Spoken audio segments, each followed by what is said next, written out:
اللہ تعالیٰ کی توفیق سے اہل اسلام نے روزے رکھے، تراویح پڑھی، صدقات و خیرات کیے، ذکر اذکار کیے، درود شریف پڑھا، قرآن کی تلاوت کی، روزے افطار کروائے، اور بھی بہت سارے نیک اعمال کا اہتمام کیا۔ اللہ سب کی نیکیاں قبول فرمائے۔ سوال یہ ہے، کیا سب روزے دار کامیاب ہیں؟ سب روزے دار جنت کے حقدار ہیں؟ سب روزے دار اللہ کے پیارے ہیں؟ نہیں، سب لوگ نہیں ہیں۔ قرآن کریم میں اللہ رب العالمین نے فرمایا کہ روز قیامت عاملۃ ناصبہ تصلی نارا حامیہ،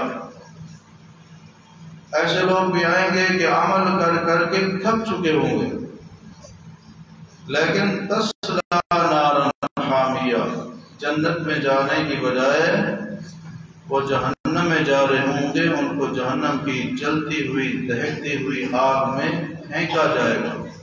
اللہ کی بات۔ یہ کون لوگ ہوں گے؟ یہ وہ لوگ ہوں گے کہ جن کی عبادتیں رسمن تھی، جن کی عبادتوں میں روح نہیں تھی، جن کی بے جان عبادتیں تھیں، بے روح عبادتیں تھیں، رسمی عبادتیں تھیں۔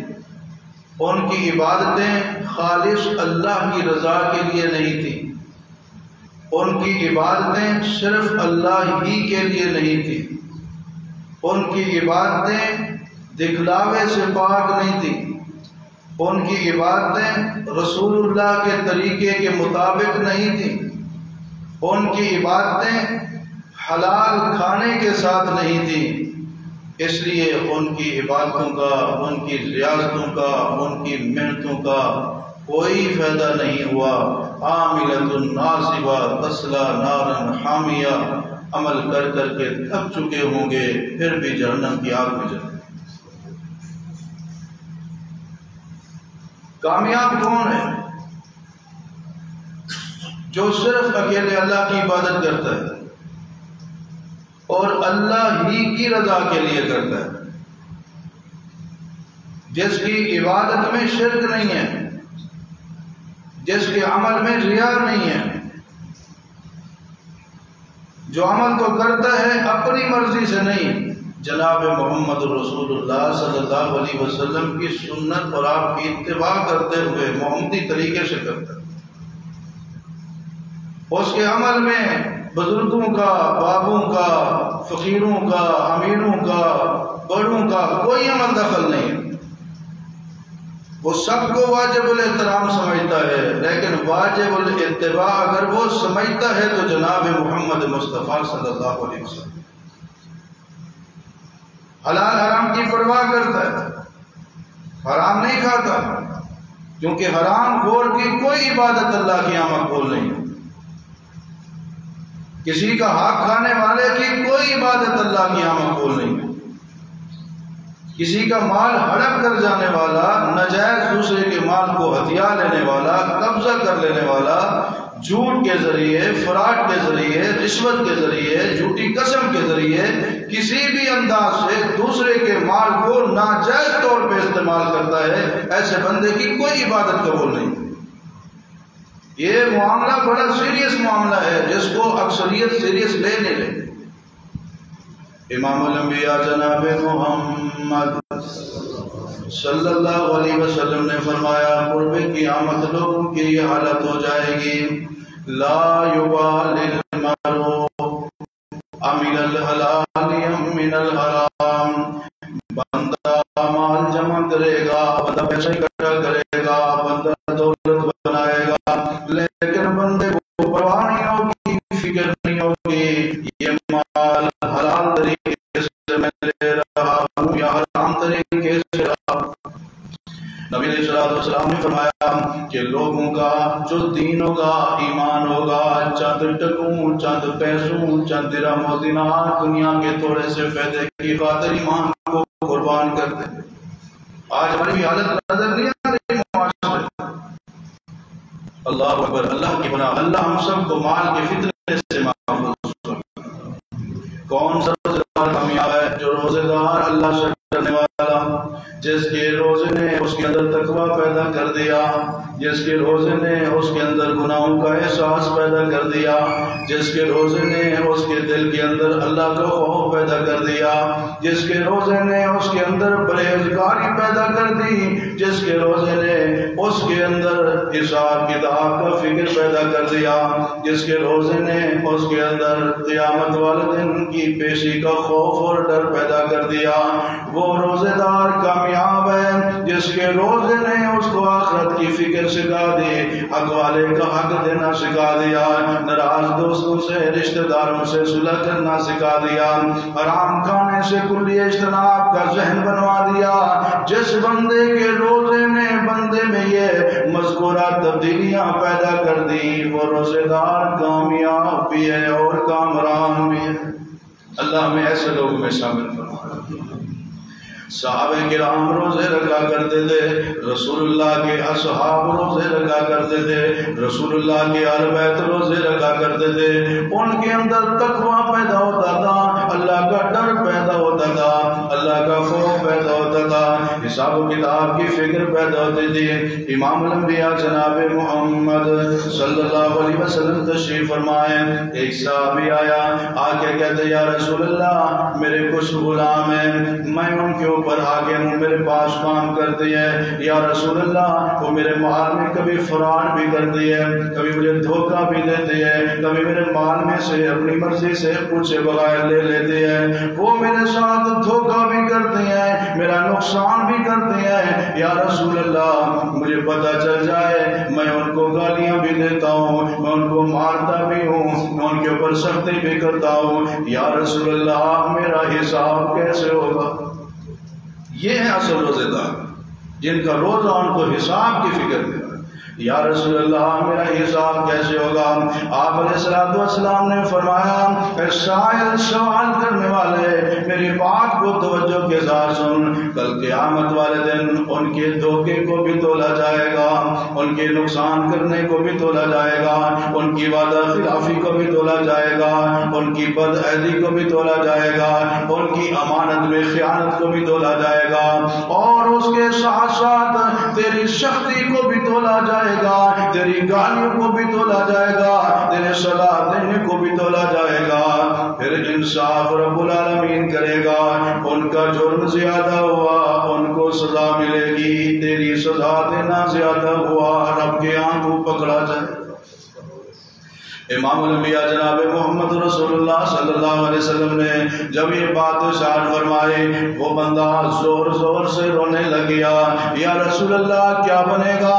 آپ نے فرمایا بھائی تو اتنا پریشان کیوں ہوتا ہے؟ میں نے یہ بات اپنی طرف سے تو بیان نہیں کی، کیا تو نے رب کا قرآن سورہ انبیاء نہیں پڑھی؟ رب العالمین فرماتے ہیں وَنَزَعُ الْمَوَازِينَ الْقِسْطَ لِيَوْمِ الْقِيَامَةِ فَلَا تُظْلَمُ نَفْسٌ شيئا وإن كان مثقال حبة من خردل أتينا بها وكفى بنا حاسبين۔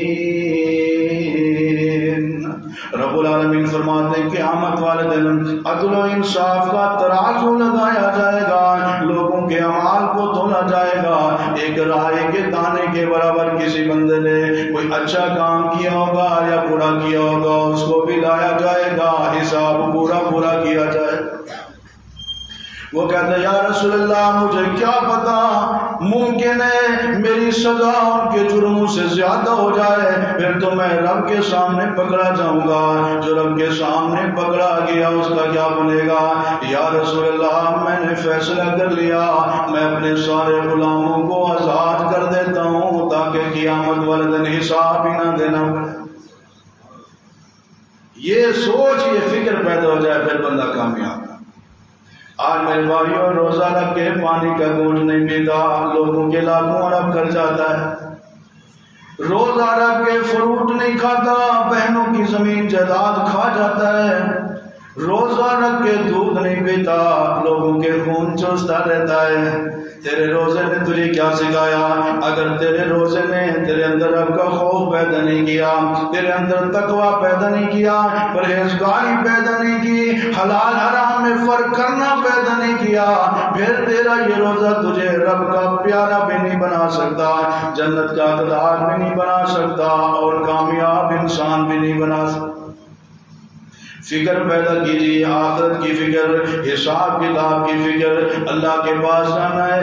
رب نے گزاری ہوئی زندگی کے ایک ایک لحظے کے بارے میں، ایک ایک پل کے بارے میں، ایک ایک قول کے بارے میں، ایک ایک فعل کے بارے میں، ایک ایک عمل کے بارے میں، ایک ایک نقطے کے بارے میں، ایک ایک ادا کے بارے میں، ایک ایک اشارے کے بارے میں رب العالمین نے بندے سے پوچھنا ہے۔ قرآن کریم کی سب سے آخر میں نازل ہونے والی آیات، اس میں یہی مضمون بیان کیا گیا ہے، وَاتَّقُوا يَوْمًا تُرْجَعُونَ فِيهِ إِلَى اللَّهِ ثُمَّ تُوَفَّى كُلُّ نَفْسٍ مَا كَسَبَتْ وَهُمْ لَا يُظْلَمُونَ۔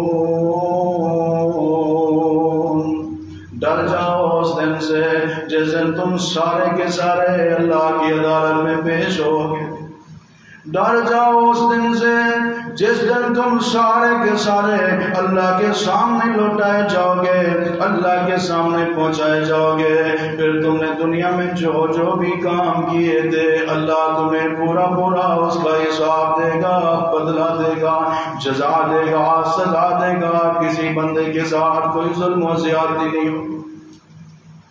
امام الانبیاء جناب محمد رسول اللہ صلی اللہ علیہ وسلم کے پیارے امتی، اللہ کے پیغمبر علیہ السلام کے صحابہ، تقوی کے پار، اللہ اکبر، اللہ سے ڈرنے والے، اور نبی علیہ السلام کے صحابہ کے شاگرد بھی، اور یہ امت بھی جنہوں نے روزے کو سمجھا ہے کہ روزے کا مقصد رک جانا ہے، ایک مہینہ نہیں 12 مہینے گناہوں سے رک جانا ہے، رب کی نافرمانی، بغاوت، سرکشی سے رک جانا ہے، شریعت کی مخالفت سے رک جانا ہے۔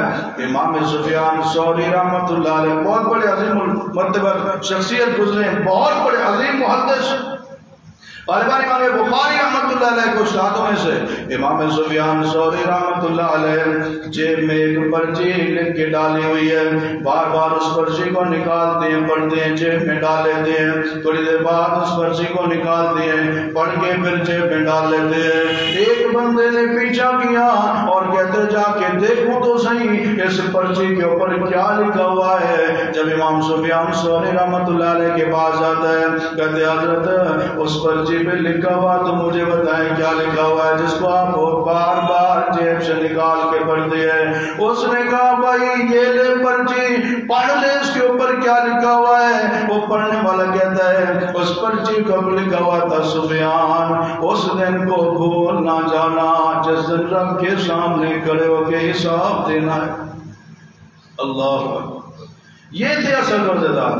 میرے بھائیوں رسمی روزے دار ہیں، رمضان سے پہلے کچھ ہوتے ہیں، رمضان کا مہینہ آتا ہے کچھ ہو جاتے ہیں، رمضان جاتا ہے پھر ہم کچھ سے کچھ ہو جاتے ہیں۔ مسجدیں آباد ہیں رمضان میں، شوال میں مسجدوں کو ویران کر دیتے ہیں، اب قرآن کے قریب ہیں پھر قرآن کو بند کر کے رکھ دیتے ہیں، اب نماز کی پابندی ہے پھر نماز سے غافل ہو جاتے ہیں۔ ایک مہینے کے لیے رب کا بندہ نہیں بننا، وَاعْبُدْ رَبَّكَ حَتَّى يَأْتِيَكَ الْيَقِينُ، مرتے دم تک رب کا بندہ بن کے زندگی گزارنی۔ امام سفیان ثوری رحمۃ اللہ علیہ پرچی کے اوپر لکھا ہے سفیان دنیا کی مصروفیات میں، دنیا کے جھنجھڑوں میں، دنیا کے اللہ اکبر معاملات میں آخرت کو نہ بھلا دینا، اس دن کو بھول نہ جانا جس دن تو رب کے سامنے کھڑا ہوگا اور تجھے حساب دینا پڑے گا۔ جب یہ انداز ہوگا تو پھر بندہ گناہ کر سکتا، پھر نافرمانی کر سکتا۔ وہ واقعہ آپ نے پچھلے گزشتہ جمعہ مبارک کے خطبات میں سنا تھا کہ ماں کہتی ہے بیٹی کو بیٹا دودھ میں پانی ملاؤ، اور بیٹی کہتی ہے ماں امیر عمر نے منع کیا ہے۔ وہ کہتے امیر عمر کون سا دیکھ رہے ہیں؟ تو بیٹی کہتے اذا لم یرانا عمر فرب عمر یرانا، عمر تو نہیں دیکھ رہے لیکن عمر کا رب تو دیکھ رہا ہے۔ اس کو کیا جواب دے؟ عبداللہ بن عمر رضی اللہ تعالیٰ نے جب ایک چرواہے سے امتحان آزمائش کے طور پہ کہا تھا بکری ہمیں دے دو، مالک کو جھوٹ لگا دینا، بہانہ لگا دینا، اس چرواہے نے یہ جواب دیا تھا بکریوں کے مالک کو تو مطمئن کر لوں گا، کائنات کے رب کو کیا جواب دوں؟ یہ ہیں اصل روزے دار، جن کے دل میں رب کا خوف پیدا ہو جاتا ہے. جس طرح روزے کی حالت میں تنہائی میں بند کمرے میں پانی نہیں پیتے، دودھ نہیں پیتے، فروٹ نہیں کھاتے کہ رب دیکھ رہا ہے. کوئی دیکھے یا نہ دیکھے رب دیکھ رہا ہے. اس طرح اگر 24 گھنٹے پھر پورا مہینہ اور اس کے بعد 12 مہینے ہم گزاریں تو پھر ہم رب کے پیارے بھی بن جائیں گے، جنت کے حقدار بھی بن جائیں گے اور کامیاب بھی ہو جائیں گے. کتنی مسلمان عورتیں روزہ رکھتی ہیں، ماہ رمضان میں متقی پرہیزگار بن جاتی ہیں، اس میں نماز بھی ہے، قرآن کی تلاوت بھی ہے، پردہ بھی ہے، حیا بھی ہے، فلم ڈرامے ٹی وی میوزک فیس بک سوشل میڈیا سے اجتناب بھی ہے. جیسے ہی ماہ رمضان ختم ہوتا ہے پھر سب چیزوں کا اثر. اللہ اکبر اللہ اکبر. اس لیے کسی نے کہا بعض لوگ ایسے ہیں رمضان آنے سے شیطان نکل جاتا ہے، بس چاند رات پھر وہ انسٹال ہو جاتا ہے، پھر وہی کام وہی روٹین. نہیں ایسے نہیں ہونا چاہیے. مسلمان ایک مہینے کے لیے مسلمان نہیں ہوتا، مسلمان ہر وقت مسلمان ہے. فرمایا یا ایھا الذین آمنوا اتقوا اللہ حق تقاتہ ولا تموتن الا وانتم مسلمون. اے ایمان والو اللہ سے ڈر جاؤ جس طرح اللہ سے ڈرنے کا کہ تمہیں موت اسلام کی حالت میں آنی چاہیے، یعنی ہر وقت مسلمان بن کر رہے. جب تجھے موت آئے تو تیری حالت اسلام والی. اللہ ہمیں ایسی موت نصیب فرمائے. امام الانبیاء جناب محمد رسول اللہ صلی اللہ علیہ وسلم آج اللہ والوں کے تذکرے، پرہیزگاروں کے تذکرے، متقی لوگوں کے تذکرے سننے والے میرے بھائی اور بہنوں، اپنے اندر بھی یہ جذبہ پیدا کرو، اپنے اندر بھی یہ شوق پیدا کرو، اپنے اندر بھی اللہ کا یہ خوف پیدا کرو. اللہ کے پیغمبر علیہ الصلوۃ والسلام تشریف فرمائے اور آپ علیہ الصلوۃ والسلام کے پاس ایک سیاہ فام خاتون آتی ہے، رنگ کالا ہے. کر کہتے ہیں یا رسول اللہ میرے لیے دعا فرمائیے، مجھے مرگی کا دورہ پڑتا ہے اور میں سرے راستے میں سڑک پہ گلی میں گر جاتی ہوں، میں مرگی کے دورے میں مبتلا ہو جاتی ہوں. یا رسول اللہ میرے لیے دعا کیجیے اللہ مجھے شفا عطا فرمائے. آپ علیہ الصلوۃ والسلام نے فرمایا بی بی ایک سودا کیوں نہیں کر لیتی؟ جی یا رسول اللہ کیا سودا ہے؟ آپ نے فرمایا ایسے کر تو صبر کر، اس کے بدلے میں رب سے جنت دلواؤں گا. صبر کر، شفا کے لیے دعا نہ کروا، اس مصیبت پر بیماری پہ صبر کر، اس کے بدلے میں میرا رب تجھے جنت دے. کہتی یا رسول اللہ مجھے یہ سودا منظور ہے، اگر جنت کے بدلے میں اس طرح کی ایک نہیں ہزاروں تکلیفیں بھی برداشت کرنا پڑے، یا رسول اللہ مجھے یہ سودا منظور ہے. رسول اللہ سے جنت کا سودا کر کے واپس جا رہی. تھوڑی دیر بعد واپس آئی. یا رسول اللہ ایک بات کہنا چاہتی ہوں. جی یا رسول اللہ ایک بات کہنا چاہتی ہوں. اللہ کے نبی نے فرمایا بی بی کیا بات ہے؟ اللہ کے نبی وہ میرے لیے شفا کی دعا نہ کیجیے، بس ایک دعا کر دیجیے. جب مجھے مرگی کا دورہ پڑتا ہے میں بے پرد ہو جاتی ہوں، اللہ میرے پردے کی حفاظت. اللہ اکبر. قربان جائے دنیا کی حسین و جمیل عورتوں سے بڑھ کر یہ وہ سیاہ فام ہے جس کے دل میں رب نے حیا رکھا ہوا ہے. پوری کائنات کی حسین و جمیل عورتیں سیاہ فام اللہ والی حیا والی کا مقابلہ نہیں کر سکتا جس کے دل میں رب کا خوف ہے. یا رسول اللہ شفا کے لیے دعا نہ کیجیے، بس میرے حیا کے لیے دعا کر دیجیے. جب دورہ پڑتا ہے میں بے پرد ہو جاتی ہوں، میں ایسے بے اختیاری کی صورت میں، اضطراری کی صورت میں، بیماری کی صورت میں، مجبوری کی صورت میں، بے ہوشی کی صورت میں بھی نہیں پسند کرتی میرے جسم کا کوئی حصہ کھل جائے. اور آج کی مسلمان خاتون جب اس کو کہا جاتا ہے ہاتھ پاؤں اور چہرے کے علاوہ سارا جسم ستر ہے چھپانا ہے، وہ کہتے ہیں پردہ کرنے کا بھی کوئی عمر ہوتی ہے، ابھی میری عمر ہے میں پردہ کروں. اس کو روزے نے کیا سکھایا؟ اور وہ سیاہ فام خاتون اس کو اپنی حیات کی اتنی فکر ہے. اللہ امت مسلمہ کی تمام بیٹیوں کو اس صحابیہ والی حیا نصیب فرما. میرے بہنوں پردہ کرو، یہ اللہ کا حکم ہے، پردہ کرو یہ رسول اللہ کا حکم ہے۔ اپنے سطر کو نامحرم کے سامنے ظاہر نہ کرو، نامحرم کے سامنے سطر کو ظاہر کرنے والی عورت رب کے عذاب کو دعوت دینے والی ہے، رب کی نافرمانی کرنے والی ہے، اللہ اکبر، اللہ کے رسول کی نافرمانی کرنے والی ہے۔ وَمَن يَعْصِ اللَّهَ وَرَسُولَهُ، اللہ تعالیٰ کا رسول کا، اللہ کے رسول کا جو حکم نہ مانے، اللہ کا حکم جو نہ مانے، وہ بندہ گمراہ بھی ہو جاتا ہے اور جہنم کا حقدار بھی بن جاتا ہے۔ امام الانبیاء جناب محمد رسول اللہ صلی اللہ علیہ وسلم کی پیاری بیوی سیدہ عائشہ رضی اللہ تعالیٰ عنہ کے بارے میں سن لیجئے۔ تقوی، اللہ کا خوف، اللہ کا ڈر، حساب کتاب کا فکر، جہنم کی آگ سے بچنے کی فکر، اللہ کے سامنے پیش ہونا، یہ روزہ ساری چیزیں سکھاتا ہے۔ صحابہ اہل بیت روزے سے یہ ساری چیزیں سیکھتے تھے، کیونکہ ان کے روزے حقیقی تھے، ان کے روزے روحانی تھے، ان کے روزے روح والے تھے، ان کے روزے اصلی تھے۔ ہمارے رسمی ہیں، صبح سے شام تک کھانا چھوڑ دیتے ہیں، گناہ نہیں چھوڑتے، پینا چھوڑ دیتے ہیں، شریعت کی مخالفت نہیں چھوڑتے، اور روٹ کھانا چھوڑ دیتے ہیں، شریعت کی نافرمانی نہیں چھوڑتے، اور لوگوں کا حق کھانا نہیں چھوڑتے، رشوت نہیں چھوڑتے، بے حیائی کے کام نہیں چھوڑتے۔ سیدہ عائشہ رضی اللہ تعالیٰ عنہ گھر کے اندر تشریف فرمائے، رحمت کائنات صلی اللہ علیہ وسلم تشریف فرمائے، آپ علیہ السلام گھر میں تشریف لاتے ہیں، دیکھا سیدہ عائشہ رضی اللہ تعالیٰ عنہ آنکھوں کے زر و قطار ہو رہی۔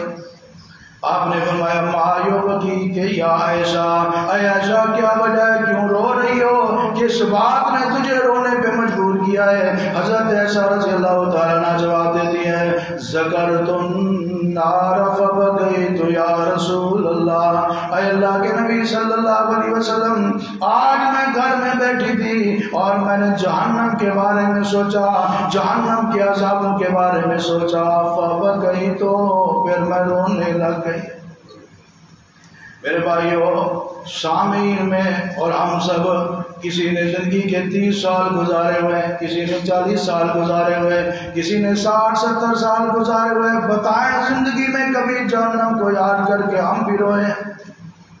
وہ جہنم کی آگ جس کے بارے میں اللہ کے نبی صلی اللہ علیہ وسلم نے فرمایا، ایک لمحے کے لیے جس کو جہنم کی آگ دکھائی جائے گی یا ایک غوطہ دیا جائے گا، اللہ رب العالمین اس بندے سے پوچھے گا، اے میرے بندے بتا، هل مر بک نعیم قط، کیا دنیا میں کبھی تمہیں کوئی سکھ دیکھا تھا، کوئی نعمت دیکھی تھی؟ اللہ کے محبوب فرماتے ہیں یہ وہ بندہ ہوگا جس نے زندگی میں کبھی کوئی دکھ نہیں دیکھا تھا، ساری زندگی سکون سے، اطمینان سے، آرام سے اور سکون میں گزارنے والا، ایک لمحہ جہنم کا دکھ چکھنے کے بعد کہے گا واللہ ما مر بی نعیم قط، اللہ کی قسم مجھے ایسے لگتا ہے میں نے کبھی کوئی سکھ دیکھا ہی نہیں ہے۔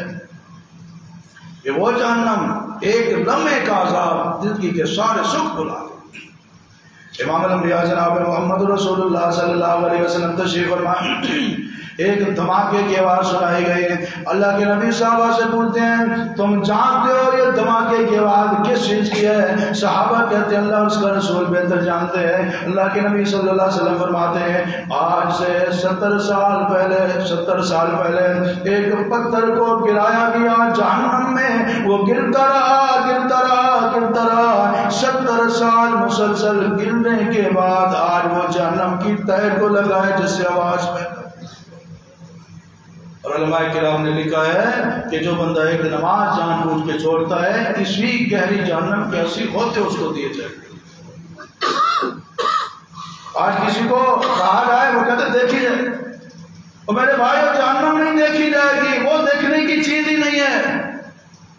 قبر کا عذاب دیکھا جائے گا، کہاں دیکھا جائے گا؟ کون اس کو دیکھ سکتا ہے؟ کون جہنم کی آگ کو دیکھ سکتا ہے؟ کون جہنم کے عذابوں کا مقابلہ کر سکتا ہے؟ فرمایا دنیا کی جو آگ ہے، جہنم کی آگ دنیا کی آگ سے 69 سے زیادہ تیز اور سخت ہے۔ کہاں وہ آگ برداشت کی جائے گی؟ ایسے کہتے تھے وہ دیکھا جائے گا، وہ میرے بھائی نہیں دیکھا جائے گا۔ دنیا کی آگ کا انگارہ دلی پہ رکھ کے دیکھا جاتا ہے۔ جو اس سے 69 سے زیادہ تیز ہے تو کیسے دیکھے گا؟ اللہ کے نبی صلی اللہ علیہ وسلم فرماتے ہیں جہنم کے اندر سب سے ہلکا ترین جس کو عذاب دیا جائے گا اس کے پاؤں میں جہنم کی آگ کی جوتی پہنائی جائے گی، اس کا دماغ اس تپش کی وجہ سے اس طرح کھولے گا جس طرح ہنڈیا میں پانی کھولتا۔